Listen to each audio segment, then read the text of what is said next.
What if I told you that the most feared bounty hunter in Star Wars history is actually terrible at his job?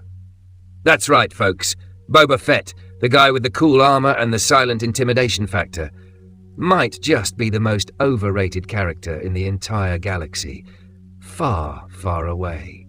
Stick around because we're about to expose exactly why this Mandalorian wannabe's reputation is built on absolutely nothing. Hey everyone, welcome back to the channel. Today we're tackling one of the most controversial takes in Star Wars fandom. Before we jump in, make sure to hit that subscribe button and ring the notification bell. So, let's start with the elephant in the room. Boba Fett has this incredible reputation, right? With his customized Mandalorian armor, deadly weaponry, Boba Fett was once regarded as one of the most fearsome and capable bounty hunters in the galaxy. Everyone talks about him like he's this unstoppable force of nature. But here's the thing. What has he actually accomplished? And I mean actually accomplished, not what the marketing department wants us to believe. Let's look at his track record chronologically. In Attack of the Clones, he's just a kid watching his dad get decapitated by Mace Windu. Fair enough, not his fault. He's literally 10 years old. But this sets up an interesting pattern we'll see throughout his career. Boba Fett is constantly getting owned by Jedi. Fast forward to The Empire Strikes Back. Finally, our boy gets his moment to shine. Except, what exactly does he do? He follows the Millennium Falcon to Cloud City. That's it. He's basically a space GPS with anger issues. Vader does all the heavy lifting, the carbonite freezing, the torture, the actual capture of Han Solo. Boba just stands there, looking menacing. And here's where it gets really embarrassing. The one job Vader gives him, no disintegrations, implies that Boba's go-to move is to completely destroy his targets. Think about that for a second. A bounty hunter, whose default setting is to obliterate the very thing he's supposed to capture alive for payment. That's like being a pizza delivery guy, whose specialty is setting the pizza on fire before knocking on the door. But the real kicker comes in Return of the Jedi. This is where Boba Fett's career doesn't just stumble. It faceplants into a giant sand monster and stays there for 30 years. After his cold, collected behavior in The Empire Strikes Back, Fett is easily dispatched within Return of the Jedi in what has to be one of the most anticlimactic defeats in cinema history. Let's break down this disaster step by step. First, he's supposedly guarding Han Solo at Jabba's palace. But somehow, a blind Han Solo with zero peripheral vision manages to accidentally activate Boba's jetpack by swinging randomly with a stick. A stick, people. The galaxy's most feared bounty hunter. Gets taken out by a blind guy with a piece of wood. Then there's the jetpack malfunction itself. This is supposed to be military-grade Mandalorian technology, and it gets triggered by the gentlest of taps. What kind of quality control are we working with here? It's like having a sports car that explodes if you lean on it too hard. But wait, it gets worse. Instead of using his deadly weaponry or his supposed combat expertise, Boba just flies into the sail barge and explodes.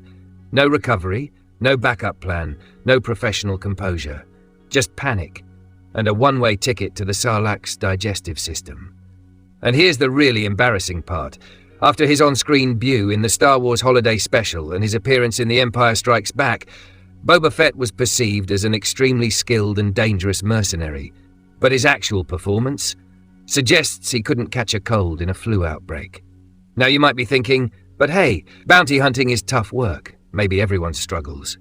Wrong. Let's look at some of Boba's competition to see how a real professional operates. Take Cad Bane, for example. This guy infiltrated the Jedi Temple, held the entire Galactic Senate hostage, and consistently outwitted both Jedi and clone troopers throughout the Clone Wars. When Cad Bane shows up, things get done. When Boba Fett shows up, jetpacks malfunction. Or how about Jango Fett, Boba's own father? Jango took on Obi-Wan Kenobi in single combat on Kamino and held his own. He was skilled enough that the Republic chose his genetic template for their entire clone army. Sure, he eventually died, but at least he went down swinging against Mace Windu in an arena full of Jedi Masters. Boba gets defeated by a stick. Even IG-88, a literal droid with no emotions or personal investment, shows more professional competence. In The Empire Strikes Back, IG-88 actually tracks the Millennium Falcon independently, and nearly catches our heroes. Meanwhile, Boba needs Vader to basically hand him the win on a silver platter. A deeper look into corners of Star Wars lore reveals that while Boba Fett is certainly dangerous and excellent at his job, there are other hunters who have proven to be more cunning, more skilled, and more strategic, which is a polite way of saying Boba Fett is outclassed by pretty much everyone in his profession.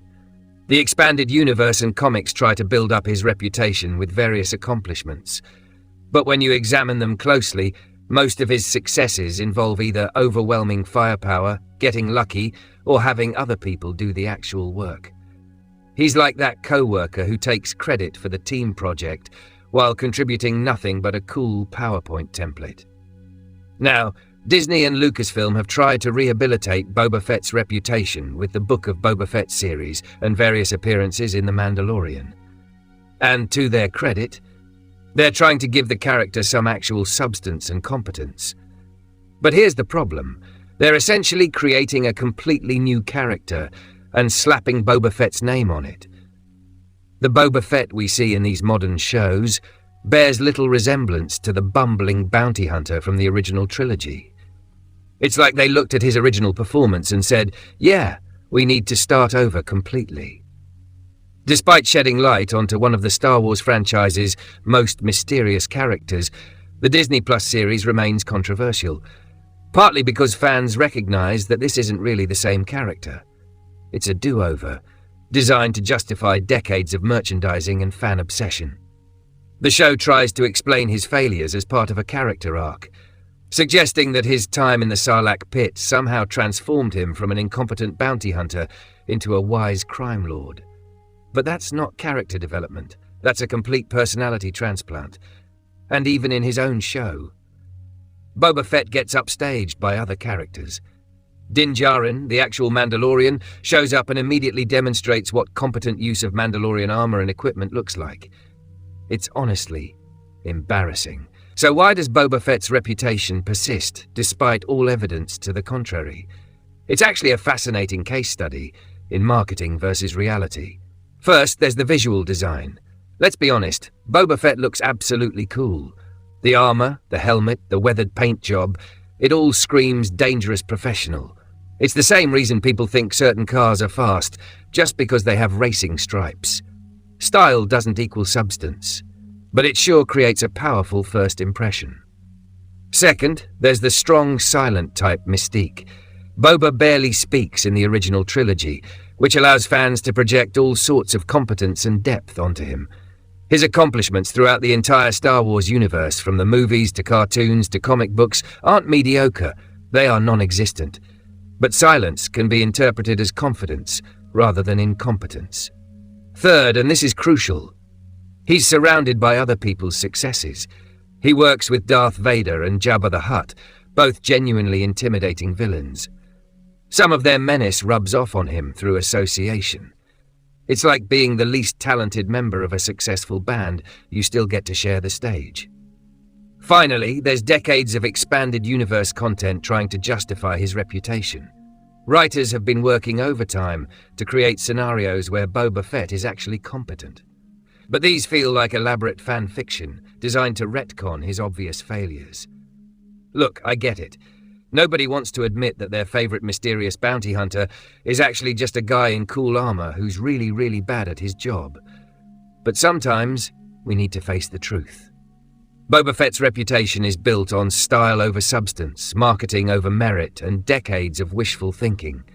The real tragedy isn't that Boba Fett died in the Sarlacc pit, and it's that it took us 40 years to realize he was never really alive as a competent character to begin with. What do you think? Am I being too harsh on our boy Boba? Or is it time we acknowledged that the galaxy's most feared bounty hunter couldn't catch a break, let alone a bounty? Let me know in the comments below, and don't forget to like and subscribe for more controversial Star Wars takes. That'll probably get me in trouble with the fans. May the Force be with you, and may your jetpack work better than Boba's.